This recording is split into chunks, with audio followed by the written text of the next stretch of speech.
إن الحمد لله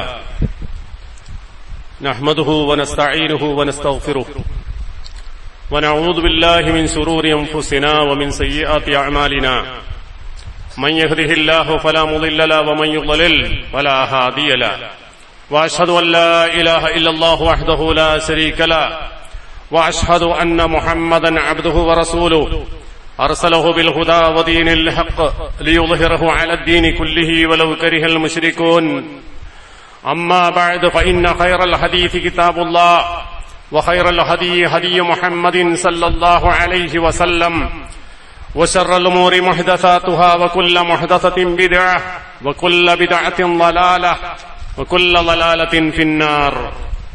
أعوذ بالله من الشيطان الرجيم. بسم الله الرحمن الرحيم. إن الذين قالوا ربنا الله ثم استقاموا تتنزل عليهم الملائكة ألا تخافوا ولا تحزنوا وأبشروا بالجنة التي كنتم توعدون. يا أيها الذين آمنوا اتقوا الله حق تقاته ولا تموتن إلا وأنتم مسلمون.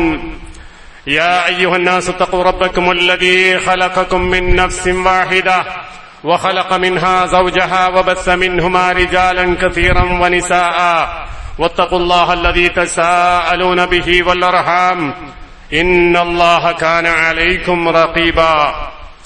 يا أيها الذين آمنوا اتقوا الله وقولوا قولا سديدا يصلح لكم أعمالكم ويغفر لكم ذنوبكم ومن يطع الله ورسوله فقد فاز فوزا عظيما. ബഹുമാനമുള്ള സത്യവിശ്വാസികളായ സഹോദരന്മാരെ, സഹോദരികളെ, സർവലോക രക്ഷിതാവായ റബ്ബുൽ ആലമീനായ അല്ലാഹു സുബ്ഹാനഹു വ തആലയുടെ വിധി വിലക്കുകളും കൽപ്പനാ നിർദ്ദേശങ്ങളും ജീവിതത്തിൽ അഖിലവും സദാ സത്യസന്ധമായി പാലിക്കുകയും പുലർത്തുകയും ചെയ്തുകൊണ്ട് അല്ലാഹുവിന്റെ ഖുർആനും റസൂൽ സല്ലല്ലാഹു അലൈഹി വസല്ലമയുടെ സുന്നത്തുകളും അനുധാവനം ചെയ്ത് ശരിയായ ഈമാനും ഇഖ്ലാസും തഖ്വയും ഉൾക്കൊണ്ട് അള്ളാഹുവിന്റെ ഏറ്റവും നല്ല അടിമകളായി ജീവിതം നയിക്കുകയും അന്തിമമായി അള്ളാഹുവിന്റെ ഇഷ്ടവും തൃപ്തിയും നേടിയവരായി മരണപ്പെട്ടു പോവുകയും ചെയ്യുന്നതിനു വേണ്ടി ജീവിതത്തിൽ അങ്ങേയറ്റം ശ്രദ്ധയും സൂക്ഷ്മതയും പുലർത്തണമെന്ന് സ്വന്തത്തെ മറക്കാതെ എല്ലാ സഹോദരി സഹോദരന്മാരെയും ഓർമ്മപ്പെടുത്തുകയാണ്, വസിയത്ത് ചെയ്യുകയാണ്. അല്ലാഹു സുബ്ഹാനഹു വ തആലയുടെ എല്ലാ സൃഷ്ടികളും അതിന് നിശ്ചയിക്കപ്പെട്ട അവധി കഴിഞ്ഞ് പോകേണ്ടവരാണ്. മനുഷ്യനെ സംബന്ധിച്ചിടത്തോളവും അതേപോലെ തന്നെ ജീവനോടുകൂടി അല്ലാഹു സുബ്ഹാനഹു വ തആല സൃഷ്ടിച്ചിട്ടുള്ള എല്ലാ ജീവജാലങ്ങൾക്കും അതിന്റെ അവധിയുണ്ട്, അഥവാ മരണമുണ്ട്. കുല്ലു നഫ്സിൻ ദായിഖത്തുൽ മൗത്ത്, ഓരോ ആത്മാവും മരണത്തെ ആസ്വദിക്കുക തന്നെ ചെയ്യും. വത്തഖുല്ലാഹ്, നിങ്ങൾ അല്ലാഹുവിനെ സൂക്ഷിക്കണം. വഅലമൂ, നിങ്ങൾ മനസ്സിലാക്കുകയും ചെയ്യണം. അന്നകും മുലാഖൂഹ്, നിങ്ങൾക്കെല്ലാം അവനെ കണ്ടുമുട്ടേണ്ടി വരും എന്നൊരു കാര്യം. അപ്പൊ ഇത് മനുഷ്യന്റെ ജീവിതത്തിൽ നിശ്ചയിക്കപ്പെട്ടുള്ള ഒരു കാര്യമാണ്. ഫഖദ് കതബഹുല്ലാഹു അലാ ജമീഇൽ ഇബാദ്, അള്ളാഹുവിന്റെ അടിമകളായ എല്ലാവർക്കും മേൽ അള്ളാഹു നിശ്ചയിച്ചിട്ടുള്ള കാര്യമാണ് മരണം വരിക്കുക എന്ന് പറയുന്ന സംഗതി. അതുകൊണ്ട് തന്നെ നമ്മൾ എപ്പോഴും മരണത്തെക്കുറിച്ചുള്ള ഒരു ചിന്ത ഉണ്ടാകേണ്ടവരാണ്. വയുശ്റഉ ലിൽ മുഅ്മിൻ, മൂമിനെ സംബന്ധിച്ചിടത്തോളം ശറഅക്കപ്പെട്ട കാര്യമാണ് അൻ യകൂന അലാ ബാലി, ഓരോ മുസ്ലിമായ മനുഷ്യന്റെയും ഹൃദയത്തിൽ എപ്പോഴും ഉണ്ടാക്കണം. എന്തിനെക്കുറിച്ചുള്ള വിചാരം? മരണത്തെക്കുറിച്ചുള്ള വിചാരം. എന്തിനാ വിചാരമുണ്ടാകുന്നത്? മരിക്കുമെന്ന് പേടിച്ച് ജീവിക്കാൻ വേണ്ടിയല്ല, മറിച്ച് ഹത്താ യുഇദ്ദ അൽ ഉദ്ദ, മരണത്തിന് വേണ്ടി, മരണാനന്തര ജീവിതത്തിന് വേണ്ടിയുള്ള തയ്യാറെടുപ്പിന് വേണ്ടി മരണചിന്ത ഉള്ളവരായിരിക്കണം. അപ്പൊ എന്താണ് ഈ മരണം എന്ന് പറഞ്ഞാൽ? ഓരോ മനുഷ്യന്റെയും ജീവിതത്തിൽ കടന്നു വരുന്നൊരു യാഥാർത്ഥ്യമാണ് മരണം എന്ന് പറഞ്ഞ സംഗതി. എന്താണ് യഥാർത്ഥത്തിൽ ഈ മരണം എന്ന് പറഞ്ഞാൽ? മരണത്തെ രണ്ട് തരത്തിൽ നമുക്ക് മനസ്സിലാക്കാം. ഇന്ന് ദുനിയാവിൽ മനുഷ്യന്മാര് മരണത്തെക്കുറിച്ച് മനസ്സിലാക്കിയ ഒരു രീതിയുണ്ട്. അത് കേവലം ഭൗതികമായ അർത്ഥത്തിലുള്ള ഒരു മരണമാണ്. അതെന്താണ് ആ മരണം? ഒരു ജീവനുള്ള ആളെ സംബന്ധിച്ചിടത്തോളം അയാളുടെ ശരീരത്തിൽ നിന്ന് ജീവൻ ഒഴിവായി പോകുന്ന പ്രക്രിയക്ക് പറയുന്ന പേരാണ് മരണം. ജീവൻ ഉള്ള ഒരാളെ സംബന്ധിച്ചിടത്തോളം ജീവനുള്ള ശരീരത്തിന് ജീവൻ പ്രക്രിയ എന്ന് പറഞ്ഞ കുറെ പ്രക്രിയകൾ നടക്കാനുണ്ട്. ആ പ്രക്രിയകൾ നടക്കുമ്പോഴാണ് ഒരാൾ ജീവനുള്ളവനാകുന്നത്. അയാൾ ശ്വസിച്ചുകൊണ്ടിരിക്കുന്നു, അയാളുടെ ഹൃദയം 24 മണിക്കൂർ മിടിച്ചുകൊണ്ടിരിക്കുന്നു, അയാളുടെ കിഡ്നി 24 മണിക്കൂറും വർക്ക് ചെയ്തുകൊണ്ടിരിക്കുന്നു, അയാളുടെ ഓരോ സെല്ലുകളും കൃത്യമായി പ്രവർത്തിച്ചുകൊണ്ടിരിക്കുന്നു. അങ്ങനെ പ്രവർത്തിച്ചുകൊണ്ടിരിക്കുന്ന അവസ്ഥക്കാണ് നമ്മൾ എന്താ പറയാ? ജീവൻ എന്ന് പറയാ. അപ്പൊ ഈ ജീവൻ നിലനിൽക്കണം എന്ത് വേണം? അതിന് ബാഹ്യമായ കുറെ സംഗതികൾ ഉണ്ടാകണം. ജീവൻ നിലനിൽക്കണമെങ്കിൽ പുറത്തു നമ്മൾ വായു ശ്വസിക്കണം. അതിനുള്ള ചില യന്ത്രങ്ങൾ അല്ലാഹു തആല നമുക്ക് തന്നിട്ട്, ശ്വസന വ്യവസ്ഥ, അതിനുവേണ്ടി യന്ത്രം തന്നിട്ടുണ്ട്. അത് നമ്മൾ പ്രാണവായു അകത്തേക്ക് ശ്വസിക്കുന്നു. അങ്ങനെ പ്രാണവായു ശരീരത്തിൽ എത്തുമ്പോഴാണ് ശരീരത്തിന്റെ ഈ പ്രവർത്തനങ്ങളൊക്കെ നടക്കുന്നത്. അതേപോലെ തന്നെ ഇത് പ്രവർത്തിക്കണമെങ്കിൽ ഊർജ്ജം ആവശ്യമാണ്. നമ്മൾ ഭക്ഷണം കഴിക്കണം.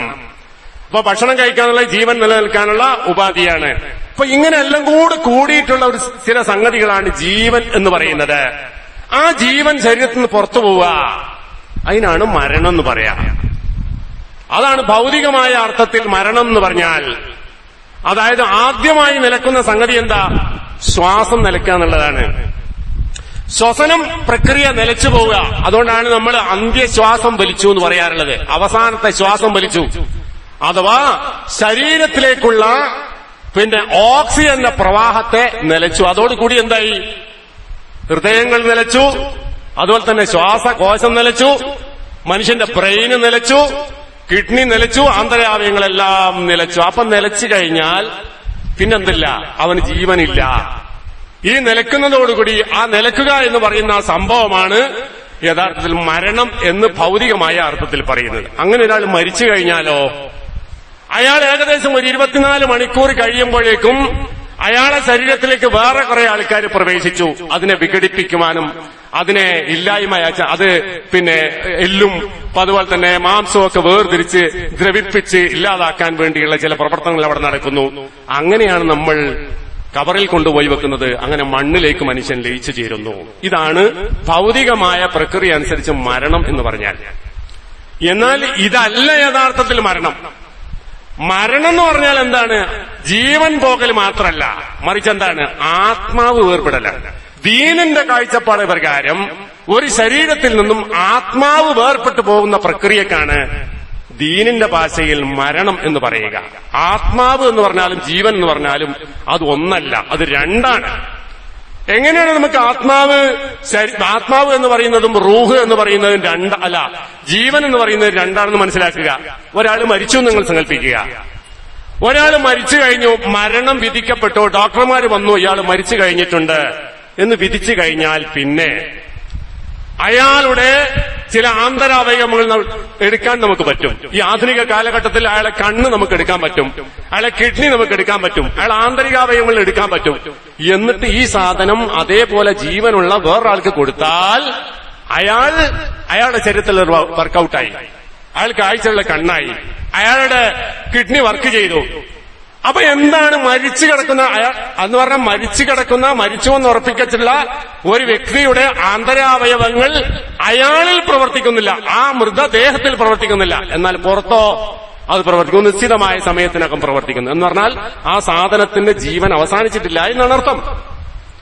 അവന്റെ കണ്ണ് പൂർണ്ണമായി ജീവൻ പോയിട്ടില്ല എന്നാണ് അർത്ഥം. ജീവൻ തീർത്തു പോയി കഴിഞ്ഞാൽ മറ്റൊരു സ്ഥലത്ത് ട്രാൻസ്പ്ലാന്റ് ചെയ്യാൻ കഴിയില്ല. അപ്പൊ അതാണ് ജീവൻ പോയി എന്നതുകൊണ്ട് മാത്രം എന്താകുന്നില്ല, നമുക്ക് ദീനിയായിട്ട് മരിച്ചു എന്നല്ല പറയാ. റൂഹ് വേർപെട്ടു പോകുന്ന പ്രക്രിയക്കാണ് യഥാർത്ഥത്തിൽ മരണം എന്ന് പറയാം. ആ റൂഹ് എന്ന് പറഞ്ഞൊരു സംഗതിയുണ്ട്. ആ റൂഹ് നമ്മുടെ ശരീരത്തിൽ ഉണ്ടാകുമ്പോഴാണ് ഈ ശരീരത്തിന് വിലയുള്ളൊരു സാധനമാണ്. ശരീരം എന്ന് പറയുന്ന ഒരു പാത്രമാണ്, അത് വിലയുള്ള സാധനമാണെന്ന് എന്താ? അതിൽ റൂഹ് ഉള്ളത് കൊണ്ടാണ്, ആത്മാവ് ഉള്ളത് കൊണ്ടാണ്. ആത്മാവില്ലെങ്കിൽ ഭൗതിക വസ്തു മാത്രമായി മാറി. ഇനി മാത്രല്ല, ചില ആൾക്കാർക്ക് മരണം വിധിക്കപ്പെട്ടതിന് ശേഷവും പുനർജീവിപ്പിച്ച അനുഭവം ദുനിയാവിലുണ്ടായിട്ടുണ്ട്, കേരളത്തിലുണ്ടായിട്ടുണ്ട്. ഒരാള് ആക്സിഡന്റിൽ കൊണ്ടുപോയി ഹോസ്പിറ്റലിലാക്കി, അയാൾക്ക് മരണം വിധിക്കപ്പെട്ടു. മരണം വിധിക്കപ്പെട്ട വ്യക്തിയെ പോസ്റ്റ്മോർട്ടം ചെയ്യുന്നതിന് വേണ്ടി കൊണ്ടുപോയി. അയാളുടെ തലക്ക് നല്ല ഇടി കിട്ടിയപ്പോൾ അയാളുടെ കൈ ചലിക്കുന്നതായി കണ്ടു. ചലിക്കുന്ന കൈയുള്ള ഈ വ്യക്തിയെ ഉടനെ തന്നെ ഡോക്ടർക്ക് കൈമാറി. അയാൾക്ക് ചികിത്സ നൽകിയതിനു ശേഷം അയാൾ വീണ്ടും ജീവിച്ചു. ഏറെക്കാലം ഈ കേരളത്തിൽ അയാൾ ജീവിച്ചു.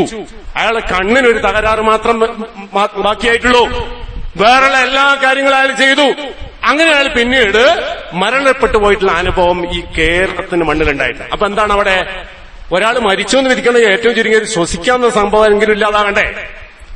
അപ്പൊ ശ്വസനം എന്ന് പറയുന്ന പ്രക്രിയ അവസാനിച്ചതിന് ശേഷം പോലും ഇയാളിൽ ജീവൻ എന്ന് പറയുന്ന സംഗതി ബാക്കിയായി കിടക്കുന്നുണ്ട് എന്ന് പറയുമ്പോൾ എന്താണ് അതിന്റെ ഒരു സംഗതി? ഇങ്ങനെയുള്ള ഒരാളെ നമ്മൾ ഖബറിൽ കൊണ്ടുപോയി വെച്ചാൽ എന്തായിരിക്കും അയാളുടെ അവസ്ഥ? ചിന്തിക്കാൻ പോലും നമുക്ക് പറ്റില്ല. അങ്ങനെയുള്ള ഒരു അവസ്ഥയിൽ ഒരാളെ ഖബറിൽ കൊണ്ടുപോയി വെക്കുക, അയാൾക്ക് ഖബറിൽ ഉണ്ടാവുന്ന അവസ്ഥ എന്തായിരിക്കും? അപ്പോ ഇത് കേവലം നമ്മള് ഭൗതികമായ അർത്ഥത്തിൽ മാത്രം കാണേണ്ട ഒരു കാര്യമല്ല. ഭൗതികമായ അതിനപ്പുറത്ത് എന്ത് കാണണം? നമ്മള് ഒരാത്മീയമായ വിചാരത്തിലായിരിക്കണം മരണത്തെ നമ്മൾ കാണണം. മരണം എന്ന് പറഞ്ഞാൽ ഒരിക്കലും അവസാനത്തൊരു സംഗതിയല്ല. ഇസ്ലാം പഠിപ്പിക്കുന്നതിനനുസരിച്ച്, ദീനുൽ ഇസ്ലാം പഠിപ്പിക്കുന്നതിനനുസരിച്ച് അവസാന സംഗതിയല്ല. അത് മനുഷ്യന്റെ ജീവിത യാത്രയിലെ ഒരു ഘട്ടം മാത്രമാണ്. മരണമെന്ന് പറയുന്നത് മനുഷ്യന്റെ അവസാനിക്കാത്ത ജീവിതത്തിന്റെ ഒരു ഘട്ടം മാത്രമാണ്. അതൊരിക്കലും അവസാനമല്ല, മറ്റൊന്നിന്റെ തുടക്കമാണ്. അത് പറഞ്ഞാൽ ആത്മാവ് എന്ന് പറയുന്ന സംഗതി ഇവിടെ ഉണ്ട്. ജഡം അഴുകിപ്പോയി കഴിഞ്ഞാലും ആത്മാവ് എന്ന് പറയുന്ന സംഗതി ഇവിടെ ഉണ്ട്. അതുകൊണ്ടാണ് ഖബറിൽ ശിക്ഷ ഉണ്ടാകുന്നത്. അതുകൊണ്ടാണ് ഈ സംഗതികളൊക്കെ ഉണ്ടാകുന്നത്. അപ്പോ ആത്മാവ് നിലനിൽക്കുക, ആത്മീയത എന്ന് പറയുന്ന സംഗതി ഇതിൽ നിന്ന് വരുന്നതാണ്. ആത്മീയമായ വിചാരം എന്ന് പറഞ്ഞാൽ ഇതിൽ നിന്നുണ്ടാകുന്നതാണ്. അതായത് മരണം എന്ന് പറഞ്ഞാൽ ജീവൻ അങ്ങോട്ട് പോകൽ മാത്രമല്ല, ആത്മാവ് പോകലും കൂടിയാണ്. ആത്മാവ് എന്ന് പറഞ്ഞാൽ അങ്ങനെ നശിച്ചു പോകുന്നൊരു സംഗതി അല്ല, അത് ജീവിതത്തിന്റെ ഒരു ഘട്ടമാണ്. അങ്ങനെ ഉള്ള മനുഷ്യന്മാരെ സംബന്ധിച്ചിടത്തോളം, ഈ അവസ്ഥ വരുന്നവനെ സംബന്ധിച്ചിടത്തോളം രണ്ടു തരം അവസ്ഥകളാണ് സംഭവിക്കാൻ പോണു. ഒന്ന്, നല്ല മനുഷ്യന്മാർക്കുണ്ടാകുന്ന അനുഭവം. രണ്ട്, മോശപ്പെട്ട മനുഷ്യന്മാർക്കുണ്ടാകുന്ന അനുഭവം. മരണാനന്തരം എന്ത് സംഭവിക്കുന്നു? റൂഹ് വേർപെട്ടാൽ എന്ത് സംഭവിക്കുന്നു? അതൊരിക്കലും ശാസ്ത്രത്തിനോ ഡോക്ടർമാർക്കോ തീരുമാനിക്കാൻ പറ്റുന്ന വിഷയമല്ല. അത് പറഞ്ഞു തരണമെങ്കിൽ ആര് വേണം? അതിനനന്തരം സംഭവിക്കുന്ന കാര്യം ഇന്നതൊക്കെയാകുന്നു എന്ന് പറഞ്ഞു തരാൻ അല്ലാഹു റബ്ബുൽ ഇസ്സത്തിന് മാത്രമേ കഴിയൂ. അവനവന്റെ റസൂൽ മുഖേന പഠിപ്പിച്ചിട്ടുള്ള കാര്യങ്ങളാണ്. പിന്നീട് എന്താ സംഭവിക്കുക? ദീനുൽ ഇസ്ലാം എന്ന് പറഞ്ഞത് നിലനിൽക്കുന്നത് അതിന്റെ മേലെയാണ്, ഭൗതികതയുടെ മേലിൽ അല്ല. അപ്പൊ അങ്ങനെ ഒരാൾക്ക് മരണം സംഭവിക്കുമ്പോ അവിടെ മുതൽ പുതിയൊരു ജീവിതം തുടങ്ങുകയാണ്. അവിടെ രണ്ടവസ്ഥയാണ് വരുന്നത്. ഒരാൾ യഥാർത്ഥ വിശ്വാസിയായി നല്ലവനായി മരിച്ചു പോവുകയാണെങ്കിൽ അയാളുടെ അവസ്ഥ എന്താണ്? അയാൾക്ക് മരണമാസന്നമാവുന്ന അവസ്ഥ എന്താണ്? വിശുദ്ധ ഖുർആൻ പറയുന്നു, ഇന്നല്ലദീന ഖാലു റബ്ബുനല്ലാഹ്. ഒരാൾ എന്റെ റബ്ബ് അല്ലാഹു ആണ് എന്ന് പ്രഖ്യാപിച്ചു. സുമ്മ ഇസ്തഖാമു, പിന്നെ ആ പ്രഖ്യാപനമനുസരിച്ച് അല്ലാഹുവിൽ വിശ്വാസം, അചഞ്ചലമായ വിശ്വാസം, ശരിയായ തൗഹീദ് അധിഷ്ഠിതമായ ജീവിതം അയാൾ നയിച്ചു. നേരെ ചൊവ്വ ജീവിച്ചു, ഇസ്തിഖാമത്തോടുകൂടി ജീവിച്ചു. അങ്ങനെ നല്ല മനുഷ്യനായി ജീവിച്ചു പോകുന്ന ഒരാൾ ആസന്ന മരണനാകുന്ന സമയത്ത് തതനസ്സലു അലൈഹിമുൽ മലായിക, മലക്കുകൾ അയാളുടെ അരികിലേക്ക് ഇറങ്ങി വരും. ആസന്ന മരണനാകുന്ന സമയത്ത് മലക്കുകൾ ഇറങ്ങി വന്നിട്ട് പറയും, അല്ലാ തഖാഫു വലാ തഹ്സനൂ, നിങ്ങൾ കഴിഞ്ഞു പോയതിന്റെ പേരിൽ ദുഃഖിക്കേണ്ടതില്ല, വരാനുള്ളതിന്റെ കാര്യത്തിൽ നിങ്ങൾ ബേജാറാകുകയും വേണ്ട, ഭാവിയുടെ കാര്യത്തിൽ നിങ്ങൾ ബേജാറ് വേണ്ട, കഴിഞ്ഞു പോയതിന്റെ പേരിൽ നിങ്ങൾ ദുഃഖിക്കുകയും വേണ്ട. വഅബ്ശിറൂ ബിൽ ജന്നത്തില്ലതീ കുൻതും തുഅദൂൻ, നിങ്ങൾക്ക് വാഗ്ദാനം നൽകപ്പെട്ടിട്ടുള്ള സ്വർഗമുണ്ടല്ലോ, ആ സ്വർഗം കൊണ്ട് നിങ്ങൾ സന്തോഷിച്ചുകൊള്ളുക. ഇതാണ് ഒരു നല്ല മനുഷ്യന് ആസന്ന മരണനാകുന്ന സമയത്തുണ്ടാകുന്ന നല്ല അവസ്ഥ. ആ അവസ്ഥ ഉണ്ടാകലാണ് പ്രധാനം. അതുകൊണ്ട് മരണം ഒരിക്കലും ഒരു വിശ്വാസിയെ സംബന്ധിച്ചിടത്തോളം ഭയപ്പെടേണ്ട കാര്യമല്ല, പേടിക്കേണ്ട കാര്യമല്ല. മറിച്ച് അതൊരു സന്തോഷത്തിന്റെ അവസ്ഥയായി തോന്നണം. ഒരു വിശ്വാസിക്ക് മരണം എന്ന് പറഞ്ഞ ഒരു സന്തോഷകരമായ അവസ്ഥയായി തോന്നണം. അപ്പോഴാണ് യഥാർത്ഥ വിശ്വാസിയാകുന്നത്. നബി സല്ലല്ലാഹു അലൈഹി വസല്ലം പറഞ്ഞു, മൻ അഹബ്ബ ലിഖാ അല്ലാഹ്, വല്ലവനും അള്ളാഹുവിനെ കണ്ടുമുട്ടണമെന്ന് ആഗ്രഹിക്കുന്നുണ്ടെങ്കിൽ, അത് ഇഷ്ടപ്പെടുന്നുണ്ടെങ്കിൽ, അഹബ്ബല്ലാഹു ലിഖാഅഹു, അങ്ങനെയുള്ള ഒരുവനെ കണ്ടുമുട്ടാൻ അള്ളാഹ് ഇഷ്ടപ്പെടുന്ന. വല്ലവനും അള്ളാഹിനെ കണ്ടുമുട്ടാൻ ഇഷ്ടപ്പെടുന്നുണ്ടെങ്കിൽ, മരണാനന്തരാണല്ലോ ഈ കണ്ടുമുട്ടല്, അങ്ങനെ കണ്ടുമുട്ടാൻ ഒരുത്തനെ ആഗ്രഹിക്കുന്നുണ്ടെങ്കിൽ, ഇഷ്ടപ്പെടുന്നുണ്ടെങ്കിൽ അങ്ങനെയുള്ളവനെ കാണാൻ അള്ളാഹു ഇഷ്ടപ്പെടുന്നുണ്ട്. വമൻ കരിഹ ലിഖാ അല്ലാഹ്, വല്ലവനും അള്ളാഹുവിനെ കണ്ടുമുട്ടാൻ ഇഷ്ടപ്പെടുന്നില്ല എങ്കിൽ, ഒന്ന് വെറുപ്പ് തോന്നുന്നുണ്ടെങ്കിൽ, മരിക്കാൻ പേടി തോന്നുന്നുണ്ടെങ്കിൽ, മരണം എന്ന് പറയുന്ന കാര്യത്തെ തന്നെ ഒരാൾ വെറുപ്പോടുകൂടിയാണ് കാണുന്നതെങ്കിൽ അതിന്റെ അപ്പുറത്ത് അള്ളാഹിനെ കാണലല്ലേ? അപ്പൊ എന്താണ്? മരണത്തെ ഒരാൾക്ക് വെറുപ്പോടുകൂടി കാണാൻ പറ്റില്ല. മൻ കരിഹ ലിഖാ അല്ലാഹ്, അള്ളാഹുവിനെ ഒരുത്തൻ കാണാൻ വെറുക്കുകയാണെങ്കിൽ കരിഹ അല്ലാഹു ലിഖാഹു, അവനെ കാണാൻ അള്ളാഹുവിന് ഇഷ്ടപ്പെടൂല. അപ്പൊ മരണം വിശ്വാസിയെ സംബന്ധിച്ചിടത്തോളം പേടിക്കേണ്ട ഒരു കാര്യമല്ല. അവനവന്റെ അവധി കഴിഞ്ഞ് അള്ളാഹുവിനെ കണ്ടുമുട്ടാനുള്ള യാത്രയാകുന്നു എന്നവന് വിശ്വസിക്കണം. ആയിഷ റളിയല്ലാഹു അൻഹ റസൂലുള്ളാഹിനോട് ചോദിച്ചു, കുല്ലുനാ യക്റഹുൽ മൗത്ത്, ആരാണ് ഇപ്പൊ മരണത്തെ ഇഷ്ടപ്പെടുക? കുല്ലുനാ യക്റഹുൽ, മരിക്കാൻ ഇഷ്ടമില്ലായ എല്ലാവർക്കും ഉണ്ടല്ലോ. അപ്പൊ റസൂൽ പറഞ്ഞു, ലൈസ കദാലിക്, ലൈസ ദാലിക്, അങ്ങനെയല്ല. അൽ മുഅ്മിൻ, ഒരു വിശ്വാസിയെ സംബന്ധിച്ചിടത്തോളം, ഇദാ ഹളറഹുൽ മൗതു, അവന് മരണമാസന്നമായി കഴിഞ്ഞാൽ ബുശ്ശിറ ബിൽ ജന്ന, മലക്കുകൾ വന്നിട്ട് അവന് സന്തോഷം കൊടുക്കൂ. സ്വർഗം സ്വർഗം എന്ന് പറഞ്ഞ് സന്തോഷിക്കും. അപ്പോഴോ ആ സ്വർഗത്തെക്കുറിച്ചുള്ള വാഗ്ദാനവും സന്തോഷവും ഒരാൾ കിട്ടിയാൽ അഹബ്ബ ലിഖാ അല്ലാഹ്, അയാൾ അള്ളാഹുവിനെ കാണാനുള്ള അങ്ങേയറ്റം വലിയ പൂതി അയാൾക്ക് ഉണ്ടാവും. അഹബ്ബ ലിഖാ അല്ലാഹ്, അള്ളാഹിനെ കാണാനുള്ള ആഗ്രഹം അയാൾക്ക് ഉണ്ടാകുന്ന. അപ്പൊ അതാണ് നല്ല മരണം എന്ന് പറഞ്ഞാൽ. ആ നല്ല മരണം ഒരാൾക്ക് ഉണ്ടാകണമെങ്കിൽ എന്ത് വേണം? ജീവിതത്തിൽ നല്ലത് ചെയ്യണം, നല്ലതനുസരിച്ച് ഒരാൾ ജീവിക്കണം. ഇനി അതല്ല, അതിന് നേരെ ബദലായി വേറൊരു തരത്തിലുള്ള മരണം സംഭവിക്കുന്നു. അതാരാണ്? അള്ളാഹുവിനെ ഇഷ്ടപ്പെടാത്ത, അള്ളാഹുവിന്റെ നിയമം പാലിക്കാത്ത, അള്ളാഹുവിന്റെ അമ്പിയാക്കന്മാരെ തിരസ്കരിക്കുന്ന ആളുകൾക്ക് സംഭവിക്കുന്ന മരണം. അതെന്താണ്? അത് ഖുർആൻ പറയുന്നു, വലൗ തറാ ഇദിൽ ളാലിമൂന ഫീ ഗമറാത്തിൽ മൗത്ത് വൽ മലായികതു ബാസിതു ഐദിയഹും അഖ്രിജൂ അൻഫുസഹും അൽയൗമ തുജ്സൗന അദാബൽ ഹൂനി ബിമാ കുൻതും തഖൂലൂന അലല്ലാഹി ഗൈറൽ ഹഖ്. വലൗ തറാ, അങ്ങെങ്ങാനും കണ്ടിരുന്നുവെങ്കിൽ, നബി സല്ലല്ലാഹു അലൈഹി വസല്ലമയോട് പറയാണ്, വലൗ തറാ, അങ്ങെങ്ങാനും കണ്ടിരുന്നെങ്കിൽ എന്ത്? ഇദിൽ ളാലിമൂന ഫീ ഗമറാത്തിൽ മൗത്ത്, മരണത്തിന്റെ വെപ്രാളത്തിൽ ആ ലാലിമീങ്ങളായ ആളുകളായിരിക്കുമ്പോ. മരണം എന്ന് പറഞ്ഞാൽ അങ്ങേയറ്റം വെപ്രാളപ്പെടുന്ന സംഗതിയാണ്. ആർക്ക്? അള്ളാഹുവിൽ വിശ്വസിക്കാത്ത, അള്ളാന്റെ റസൂലിൽ വിശ്വസിക്കാത്ത, എല്ലാത്തിനെയും കളവായി അക്രമം ചെയ്ത് ജീവിച്ചവരായ ആളുകൾക്ക് ഗമറാത്തുൽ മൗത്ത്, മരണം ഒരു വെപ്രാളമാണ്. ആ വെപ്രാള സമയത്ത് അവിടെ നടക്കുന്ന കാര്യങ്ങൾ എന്തൊക്കെയാണ് എന്ന് അങ്ങെങ്ങാനും കണ്ടിരുന്നുവെങ്കിൽ, ആർക്കും അത് കാണാൻ പറ്റൂലല്ലോ. ഇത് അനുഭവിക്കുന്നവനല്ലേ അനുഭവിക്കാൻ പറ്റൂ. വൽ മലായികതു ബാസിതു ഐദിയഹും, മലക്കുകൾ അവരുടെ ഇരു കൈകളും നീട്ടി പിടിക്കും. എന്നിട്ട് പറയും, അഖ്രിജൂ അൻഫുസഹും, അവരുടെ നഫ്സിനെ ഇങ്ങോട്ട് പിടിച്ചു വലിച്ച് പുറത്തേക്ക് താ എന്നവരാവശ്യപ്പെടും. എന്നിട്ട് പറയും, അൽ യൗമ തുജ്സൗന അദാബൽ ഹൂൻ, ഇന്നേ ദിവസം ഇതാ നിന്ദ്യതയുടെ ശിക്ഷ നിങ്ങൾ അനുഭവിച്ചു തുടങ്ങിക്കോ എന്ന് അവരോട് പറയും. എന്ത് കാരണത്താൽ? ബിമാ കുൻതും തഖൂലൂന അലല്ലാഹ്, അള്ളാഹിനെ പറ്റി നിങ്ങൾ പറഞ്ഞതുകൊണ്ട്. ഗൈറൽ ഹഖ്, ഇല്ലാത്ത കാര്യങ്ങൾ, അള്ളാഹിനെ പറ്റി പറയാൻ പാടില്ലാത്ത കാര്യങ്ങൾ പറയുക, ദീൻ നിശ്ചയിക്കാത്ത കാര്യങ്ങൾ പറയുക. അങ്ങനെ ചെയ്തവരായ അക്രമികൾ, ശിർക്കും കുഫറും ബിദ്അത്തും ചെയ്യുന്നവരായ ആളുകൾ, അങ്ങനെയുള്ള ആളുകൾക്ക് കിട്ടുന്ന ശിക്ഷയാകുന്നു ഇത്. എന്താണ്? മലക്കൾ പറയും, ഇങ്ങോട്ട് കൊണ്ടുവരവനെ, അവനോട് പുറത്തേക്ക് വലിച്ചെടുക്കേ എന്ന് അങ്ങനെയുള്ള ആൾക്കാർ പറയും. അപ്പൊ അവന് ഹൊമറാത്തുൽ മൗത്തിലായി, മരണത്തിന്റെ അങ്ങേയറ്റം വലിയ വെപ്രാളത്തിലായി. അതാണ് അവർക്ക് സംഭവിക്കാൻ പോകുന്നത്. അതേപോലെ വീണ്ടും പറയുന്നു, വലൗ തറാ ഇദ് യതവഫല്ലദീന കഫറൂ, കാഫിറുകളായ ആളുകളെ മരിപ്പിക്കുമ്പോൾ, അഥവാ പൂർണ്ണമായി എടുക്കുമ്പോൾ, തവഫ എന്ന് പറഞ്ഞാൽ പൂർത്തിയായിട്ട് എടുക്കുക, സമ്പൂർണ്ണമായി എടുക്കുക എന്നർത്ഥം. ആരാണ് എടുക്കുന്നത്? അൽ മലായികത്തു, മലക്കുകൾ വന്ന് അവനെടുക്കുകയാണ്. അപ്പോഴോ യദ്രിബൂന വുജൂഹഹും വഅദ്ബാറഹും, അവരുടെ മുഖത്തും പിൻഭാഗങ്ങളിലും മലക്കുകൾ അടിക്കുന്നുണ്ട്. എന്നിട്ട് അവരോട് പറയുമ്പോ, ദൂഖൂ അദാബൽ ഹരീഖ്, ഇനി നിങ്ങൾ കത്തിക്കരിയുന്ന, വെന്ത് കരിയുന്ന നരകശിക്ഷയും കൂടി അനുഭവിച്ചുകൊള്ളൂ. അപ്പോ മരണത്തോടു കൂടി തന്നെ അടിയും കിട്ടാൻ തുടങ്ങി. എല്ലാവിധ അദാബിലും ഇതൊന്നും മനുഷ്യൻ കാണുന്നില്ലല്ലോ.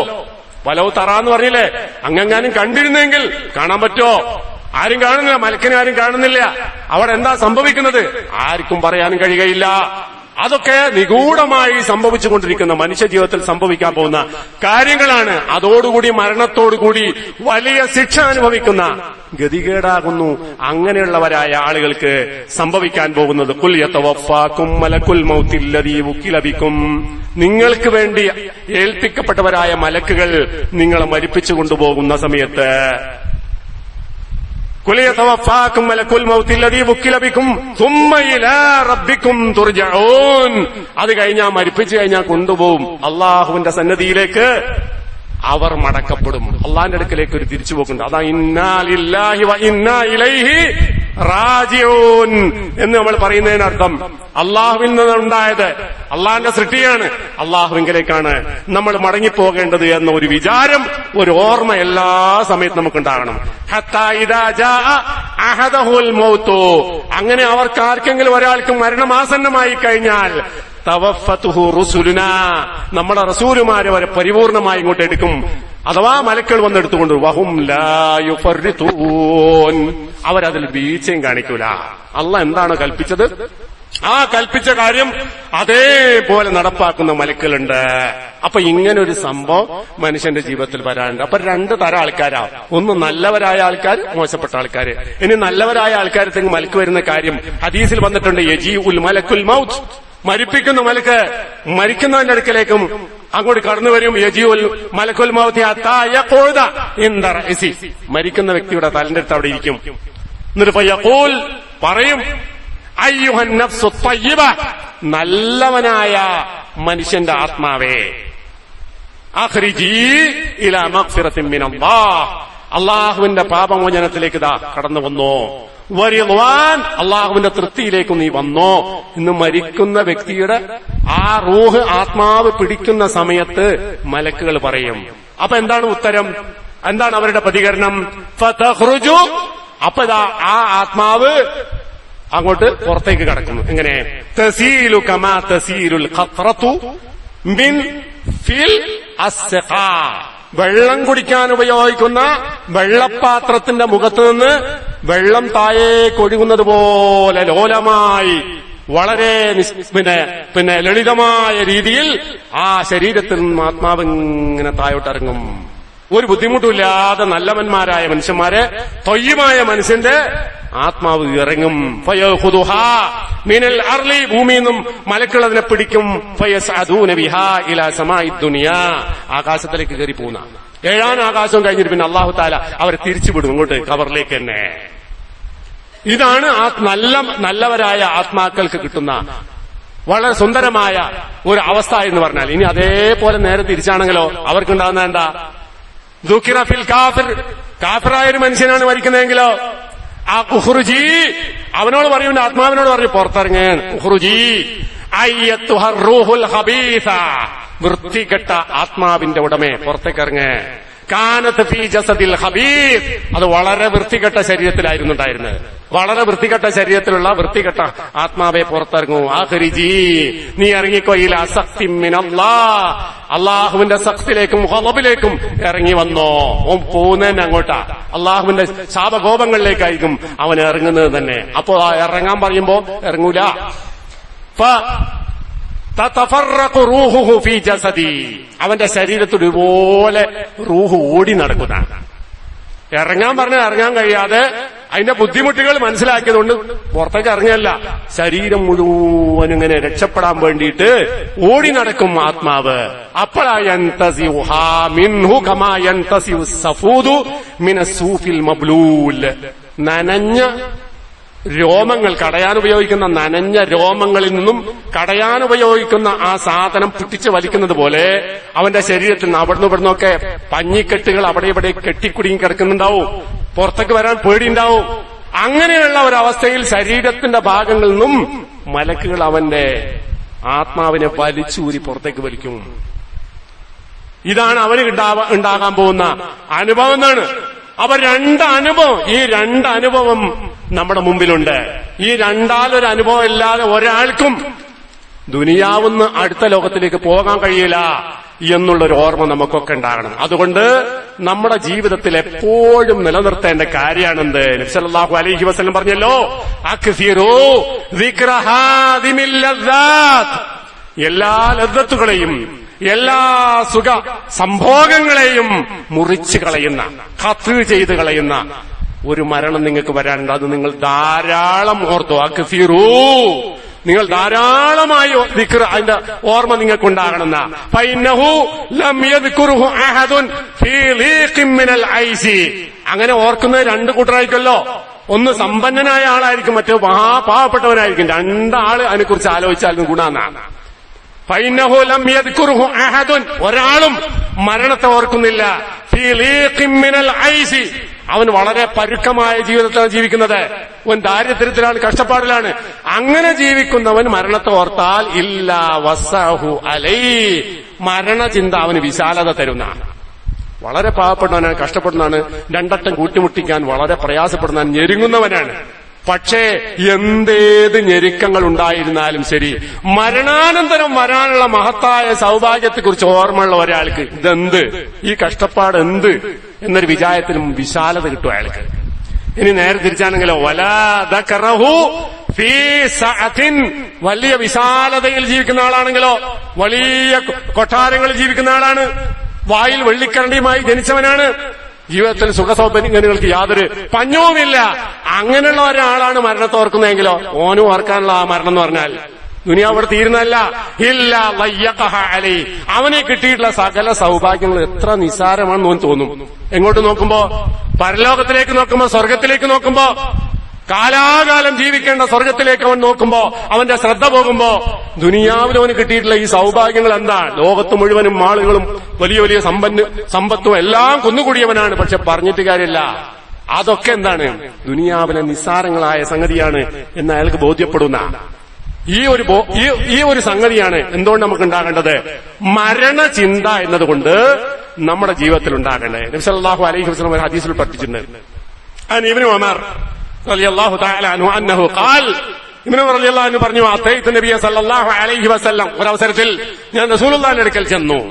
അപ്പോൾ ഖാമ റജുലുൻ മിൻ അൻസാർ, അൻസാരികൾപ്പെട്ട ഒരാള് റസൂലുള്ളാഹിന്റെ അടുക്കൽ എണീറ്റ് നിന്നിട്ട് ചോദിക്കാണ്. ഫഖാല യാ നബിയല്ലാഹ്, അല്ലാഹുവിന്റെ നബിയേ, മൻ അഖിയസുൻ നാസി വ അഹ്സം, ആരാണ് മനുഷ്യന്മാരുടെ കൂട്ടത്തിൽ ഏറ്റവും ബുദ്ധിയുള്ളവൻ?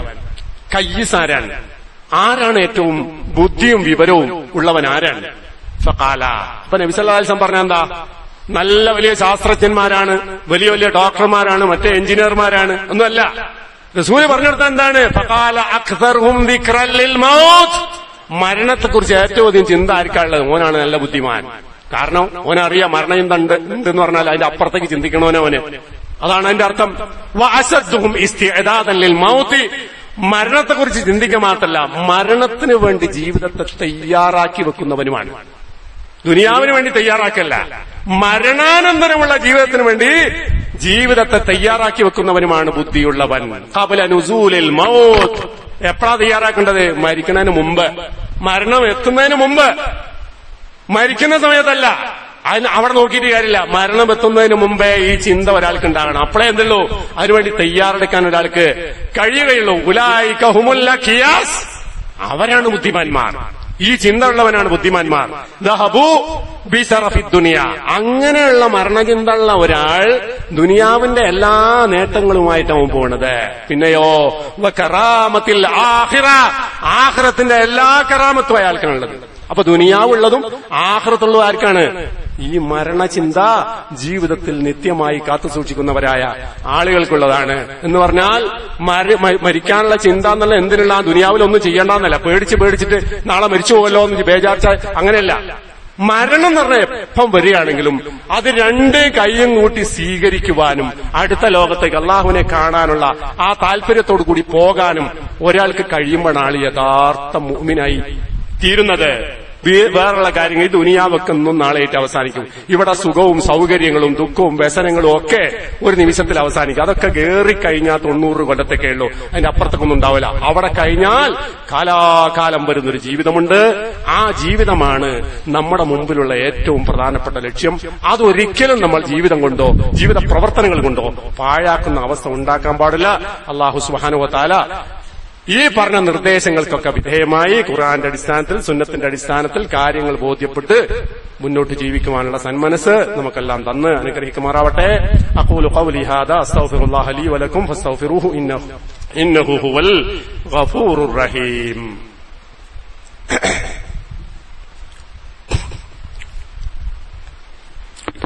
അൽഹംദുലില്ലാഹ് الذي هدانا لهذا وما كنا لنهتدي لولا أن هدانا الله وصلى الله على النبي الكريم وعلى آله وصحبه أجمعين.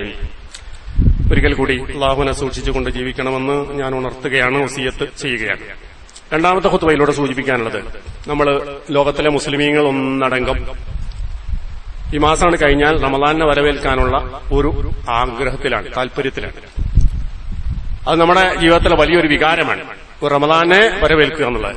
അപ്പൊ റമളാനെ വരവേൽക്കാൻ വേണ്ടി നിൽക്കുന്നവരായ ആളുകൾ ശ്രദ്ധിക്കേണ്ട ഒറ്റ കാര്യം, അതായത് കഴിഞ്ഞ റമളാനൊക്കെ നോമ്പ് കടമുള്ളവരായ ആളുകളുണ്ടാവും. നോമ്പ് കടമുള്ളവരെന്ത് ചെയ്യണം? 2 തരത്തിലെ കടക്കാരുണ്ടാകും. ഒന്ന്, നോമ്പായിട്ട് വീട്ടേണ്ടവരുണ്ടാവും. അല്ലെങ്കിൽ നോമ്പായിട്ട് വീട്ടാൻ കഴിയാത്തവർ ഫിദിയ കൊടുക്കേണ്ടതുണ്ട്. രണ്ടാമതൊരു കാര്യം ചെയ്യണം. റമളാനിലേക്ക് കടക്കുന്നതിന് മുമ്പ് ഈ മാസത്തിന്റെ സമയത്തിനിടക്ക് രണ്ടാമതൊരു സംഗതി, കഴിഞ്ഞ നോമ്പിന് ശറഇന്റെ ഉദറുള്ളത്. ആരാ ശറഇന്റെ ഉദറുള്ളത്? അവൻ എന്താ പറഞ്ഞത്? വമൻ കാന മിൻകും മരീളൻ ഔ അലാ സഫറിൻ ഫഇദ്ദത്തും മിൻ അയ്യാമിൻ ഉഖർ. നിങ്ങളുടെ കൂട്ടത്തിൽ ആരെങ്കിലും റമളാൻ മാസത്തിൽ രോഗിയായി അല്ലെങ്കിൽ യാത്രക്കാരനായി, ആ സമയത്ത് നോമ്പ് എടുക്കാൻ കഴിഞ്ഞില്ല എങ്കിൽ എന്ത് ചെയ്യണം? ഫഇദ്ദത്തും മിൻ അയ്യാമിൻ ഉഖർ. അയാൾ മറ്റു ദിവസങ്ങളിൽ നോമ്പ് വീട്ടണം. നോമ്പായിട്ട് തന്നെ വീട്ടണം. വേറെ പരിഹാരം അയാൾക്കില്ല. അയാൾ നോമ്പായിട്ട് തന്നെ അത് വീട്ടണം. ഇനി നിത്യരോഗിയാണെങ്കിലോ, കഴിഞ്ഞ റമളാനും രോഗി, ഈ റമളാൻ രോഗി, രോഗം മാറുന്നില്ല, അങ്ങനെയുള്ള മാരകമായ അസുഖങ്ങൾ, ക്യാൻസർ പിടിച്ചവര്, അതുപോലെ കിഡ്നി രോഗികൾ, ഒരു നോമ്പെടുക്കാൻ യാതൊരു സാധ്യതയും അയാളുടെ മുമ്പിലില്ല എങ്കിൽ അയാൾ എന്ത് ചെയ്യണം? അയാൾ ഫിദിയ കൊടുക്കണം. അതിന് അർഹതപ്പെട്ടവനാളാണ് ഫിദിയ കൊടുക്കുന്നത്. എത്ര ഫിദിയ കൊടുക്കേണ്ടത്? തആമു മിസ്കീൻ. ഫിദിയത്തുൻ തആമു മിസ്കീൻ. ഒരു മിസ്കീനായ ആളുടെ ആഹാരം കൊടുക്കണം. എന്ന് വെച്ചാൽ 30 നോമ്പ് ഒരാൾ നോട്ടില്ലെങ്കിൽ 30 ആൾക്കാരെ, പാവപ്പെട്ട ആൾക്കാരെ വിളിക്കുക, വീട്ടിൽ നല്ല ഭക്ഷണം ഉണ്ടാക്കുക, കൊടുക്കുക. ഒന്നുകിൽ അങ്ങനെ ചെയ്യാം, അല്ലെങ്കിൽ അങ്ങനെ പറ്റുന്നില്ലേ ഒരാൾ നിസ്ഫു സാഗ് കൊടുക്കണം. നിസ്ഫു സാഗ് എന്ന് പറഞ്ഞാൽ 1.5 കിലോ. അതാണ് ഉലമാക്കന്മാര് പറഞ്ഞിട്ടുള്ളത്. 1.5 കിലോ ധാന്യം അതായത് നാട്ടിലെ ഭക്ഷണ പദാർത്ഥം ഫിദിയായിട്ട് കൊടുക്കണം. അങ്ങനെ ഒന്നുകിൽ നോമ്പ് നോറ്റ് വീട്ടുകയോ അല്ലെങ്കിൽ ഫിദിയ കൊടുക്കാൻ അർഹതപ്പെട്ടവനാണ് ഫിദിയ കൊടുക്കുകയോ ചെയ്തുകൊണ്ട് നോമ്പിന്റെ ബാധ്യതയിൽ നിന്ന് പരിപൂർണമായി മുക്തമായിട്ട് വേണം അടുത്ത റമദാനിലേക്ക് നമ്മൾ പ്രവേശിക്കാൻ. ഇതൊക്കെ നമ്മൾ ഗൗരവത്തിലെടുക്കേണ്ട കാര്യം, നിസ്സാരമായി തള്ളേണ്ട കാര്യമില്ല. അള്ളാഹുവിന് വേണ്ടി ജീവിക്കുന്ന, അള്ളാഹുവിന്റെ അടിമകളായി ജീവിക്കുന്ന ആൾക്കാർ എപ്പോഴും ഇങ്ങനെയുള്ള കാര്യങ്ങളെക്കുറിച്ചൊക്കെ നല്ല ബോധവും ഉത്തരവാദിത്വവും ഉള്ളവരായിരിക്കണം. അള്ളാഹു സുബ്ഹാനഹു വ തആല അള്ളാഹുവിന്റെ യഥാർത്ഥ അടിമകളായി ജീവിച്ചു മരിച്ചു പോകാനുള്ള സൗഭാഗ്യം നമുക്കെല്ലാം തന്ന് അനുഗ്രഹിക്കുമാറാവട്ടെ. നമ്മുടെ ജീവിതത്തിൽ വന്നുപോയിട്ടുള്ള എല്ലാ തെറ്റുകുറ്റങ്ങളും റബ്ബ് സുബ്ഹാനഹു വ തആല നമുക്കെല്ലാം വിട്ടുപുറത്ത് മാപ്പാക്കി പെരുമാറാവട്ടെ. അല്ലാഹുമ്മ ഗ്ഫിർ ലിൽ മുഅ്മിനീന വൽ മുഅ്മിനാത്ത് വൽ മുസ്ലിമീന വൽ മുസ്ലിമാത്ത് അൽ അഹ്യാഇ മിൻഹും വൽ അംവാത്ത് ഇന്നക മുജീബു ദഅവാതി യാ ഖാദിയൽ ഹാജാത്ത്. ربنا اغفر لنا ولإخواننا الذين سبقونا بالإيمان ولا تجعل في قلوبنا غلا للذين آمنوا ربنا إنك رؤوف رحيم. ربنا آتنا في الدنيا حسنة وفي الآخرة حسنة وقنا عذاب النار. آمين آمين برحمتك يا أرحم الراحمين.